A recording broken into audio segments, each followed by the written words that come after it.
কণ্ঠ সর্বদা সত্যের পথে। পুলিশের ওপর হামলার ঘটনার পর থেকে পুরুষশূন্য বীরভূমের মল্লারপুর থানার পাথায় গ্রাম। সেই গ্রাম পরিদর্শন করলেন রাজ্য বিজেপির একটি প্রতিনিধি দল।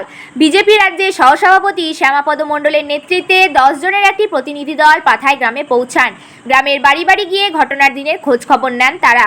বিজেপির প্রতিনিধি দলের প্রধান শ্যামাপদ মণ্ডলের দাবি, পুলিশের অপরিকল্পিত ভূমিকা ও ব্যর্থতার কারণেই ঘটনার দিন গ্রামবাসীরা পুলিশের হাতে আক্রান্ত হন। পাল্টা আক্রান্ত হতে হয় পুলিশকেও।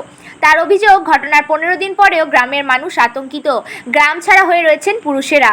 বহু নিরাপরাধ মানুষকে মিথ্যে মামলা দিয়ে গ্রেপ্তার করে জেল হেফাজতে পাঠানো হয়েছে। গত 16 মে তারিখ বিবাহ বহির্ভূত সম্পর্কের জেরে অশান্তির মীমাংসা করতে বীরভূমের মল্লারপুর থানার পাথাই গ্রামে যায় মল্লারপুর থানার পুলিশ।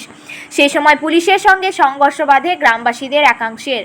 সংঘর্ষে 3 পুলিশ আধিকারিক সহ 8 জন পুলিশ কর্মী জখম হন। পুলিশের পাশাপাশি জখম হন 8 জন গ্রামবাসীও। তারপরই গ্রামে ধরপাকড় শুরু করে পুলিশ। ঘটনায় যুক্ত সন্দেহে এখনো পর্যন্ত 21 জনকে গ্রেপ্তার করেছে পুলিশ। তারা জেল হেফাজতে রয়েছে। আজ রাজ্য বিজেপির প্রতিনিধি দল পাথাই গ্রামে পৌঁছালে পুলিশি অত্যাচারের কথা তাদের কাছে জানান গ্রামের বাসিন্দারা। গ্রামবাসীদের অভিযোগ, নির্দোষীদের বাড়িতে ভাঙচুর চালান, মারধর করেছে পুলিশ। পুলিশের আতঙ্কে ঘটনার 15 দিন পরেও গ্রাম ছাড়া হয়ে রয়েছেন পুরুষেরা। গ্রাম পুরুষহীন থাকায় কার্যত আতঙ্কে দিন কাটাতে হচ্ছে পাথাই গ্রামের মহিলাদের। বিজেপির দাবি, তৃণমূল কংগ্রেসের সমর্থকেরা বাড়িতে রয়েছেন, অথচ বেছে বেছে বিজেপির সমর্থকদের গ্রামে ঢুকতে দিচ্ছে না পুলিশ। তৃণমূল কংগ্রেসের নেতাদের নির্দেশ মতো পুলিশ গ্রামে অত্যাচার চালাচ্ছে। বিষয়টি জানিয়ে পুলিশের উচ্চপদস্থ আধিকারিকদের দ্বারস্থ হওয়ার কথা জানিয়েছেন তারা। বাড়িতে কোনো দিন থাকে না, বোম্বাই কাজ করে।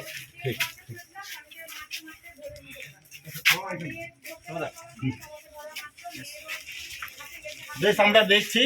হ্যাঁ, দেখুন স্যার, চেষ্টা করে এইরকম মুখে কিছু বন্ধ। পুলিশ আসছে ঘরতে না, এখন স্যার আসছে না তো। এই মা পুলিশ আসছে তোমার বাড়ি এখন আর আসছে না তো।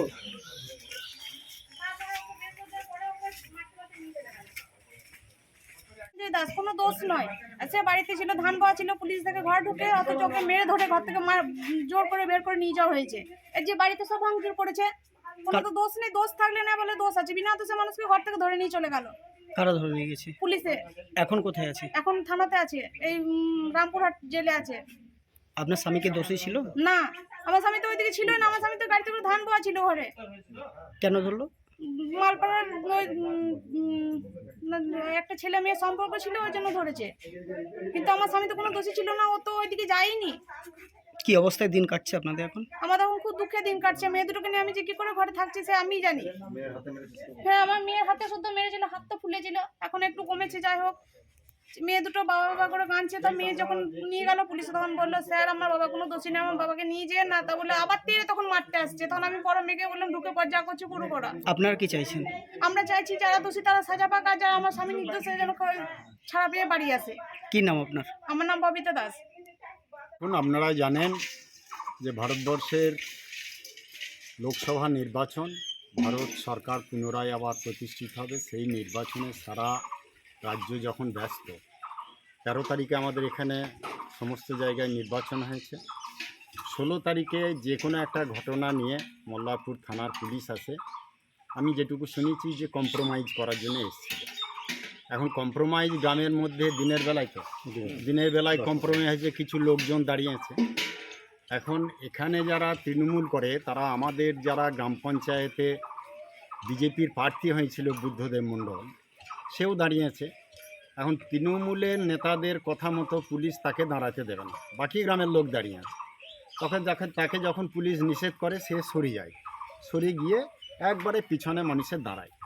আবার তৃণমূলের নেতা চাপ দেয়, তখন আবার পুলিশ তার কাছে যায় এবং সে বলে, দেখুন আমি তো সামনে থেকে পিছনে আছি, এত লোক দাঁড়িয়ে আছে, আমি তার আপনাদের মাঝে যাচ্ছি না। এই কথা বলার সঙ্গে সঙ্গে তাকে চট থাপ্পড় কিলঘুষি মারতে লাগে পুলিশ। এই ঘটনা যখন গ্রামে রটে যায়, যে একজন নিরপরাধ ইমেজ আছে গ্রামে, ভালো ভালো ছেলে, তাকে পুলিশ অকারণে মারছে, এই ঘটনা শুনে গ্রামের লোক ক্ষিপ্ত হয়ে পুলিশের ওপর খানিকটা আক্রমণ হয়েছে। এটাও মানে কাঙ্ক্ষিত নয় ঘটনাটা। পুলিশের ওপর আক্রমণ, এটাকে আমরা সহযোগিতা করব না বা বাহবা দেবো না, এটা অবাঞ্ছিত ঘটনা ঘটেছে। কিন্তু মল্লারপুর থানার একটি রেকর্ড আছে। আমি যখন বীরভূমের জেলা প্রেসিডেন্ট, তখন মল্লারপুর থানার লকআপে একজন মারা গিয়েছিল এবং তাকে পিটিয়ে মারা হয়েছিল। এই নিয়ে আমি তখন আন্দোলন করেছিলাম যে নির্দোষ ছেলেকে ধরে এনে কেন লকআপে মারা হলো। তখন পুলিশ এটা মানতে চায়নি, কিন্তু মহামান্য হাইকোর্ট এটা সত্য প্রমাণিত করেছে যে সম্পূর্ণ পুলিশের ভুল, এবং বোধহয় আমার সম্ভবত সংখ্যাটা অ্যাকুরেট মনে নাই, মানে ভালো প্রায় 20-25 লাখ টাকার জরিমানা দিতে হয়েছে প্রশাসনকে। তার মানে পুলিশের দোষ ছিল। আবার দ্বিতীয় ভুল এটা করলো, কম্প্রোমাইজ করলে গ্রামে এসে সেই জমিদারির মতো গ্রামে এসে কম্প্রোমাইজ করব, রাজনৈতিক কচকচানি। তার দুদিন আগে ভোট হয়েছে, গ্রামে চাপা কিছু টেনশন থেকেই থাকে। তো সেই ভুল, পুলিশ যদি ওই আমাদের গ্রামের ছেলের গায়ে হাত না দিত তাহলে এই ঘটনাটা সেদিন ঘটতো না। তো সেই ঘটনা ঘটিয়েছে। এখন এই ঘটনা ঘটে গিয়েছে, এখানে আমাদের কিছু করার নাই। আমরা নির্বাচনে আমার 4টা লোকসভার দায়িত্ব ছিল, একবার জঙ্গলমহলে, সেখানে আমি ছিলাম, শুনেছি। এখানে আমাদের লোকাল যারা নেতৃত্ব আছে তারা সমস্ত ব্যাপারটা কম বেশি দেখছে। এখন পর্যন্ত যা খবর 21 জনকে গ্রেপ্তার করেছে। এই 21 জন লোক যদি কয়েকটা পুলিশকে মারতো তাহলে পুলিশ থাকতো। এটাই পাশের রুমে দেখলাম একটি হ্যান্ডিক্যাপ ছেলে, শিশু, তার বাবা যদি দোষী হবে তাহলে শিশুকে কোলে নিয়ে দাঁড়িয়ে থাকবে? সেই শিশু কোলে নিয়ে দাঁড়িয়ে শিশুটিকে ধপ করে বারান্দায় ফেলে তার বাবাকে গ্রেপ্তার করেছে। এই বাড়িতে ছুটেছে, সে কিছুই জানে না, তার বাড়িতে একটি লোক নাকি দৌড়ে ঢুকেছে, তারা জানে না, এখন তাকেও গ্রেপ্তার। এরকম অনেক নিরপরাধ লোককে গ্রেপ্তার করেছে পুলিশ। আর 4 জন মহিলা, সব থেকে বড় কথা, মহিলারা ওখানে লড়াই করতে গিয়েছে, পুলিশকে মেরেছে কেউ? কোনো মহিলা?